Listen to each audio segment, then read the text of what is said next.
நமது வெற்றியை நாளை சரித்திரம் சொல்லும்.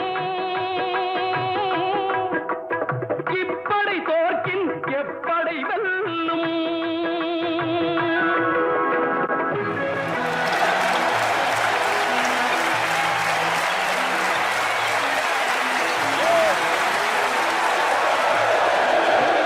அன்பு உடன்பிறப்புகளே, குடும்பத்தையே கழகமாக நினைத்து சம்பாதிக்கும் கொள்ளை கூட்டத்திற்கு வாக்களிக்க போகிறீர்களா, அல்லது கழகத்தையே குடும்பமாக நினைத்து உழைத்துக் கொண்டிருக்கும் எனது அன்பு இளவல் எடப்பாடியாருக்கு வாக்களிக்க போகிறீர்களா? 2026ஆம் ஆண்டு சட்டமன்ற தேர்தலில் எடப்பாடியாரை வெற்றியடைய செய்ய வேண்டும்.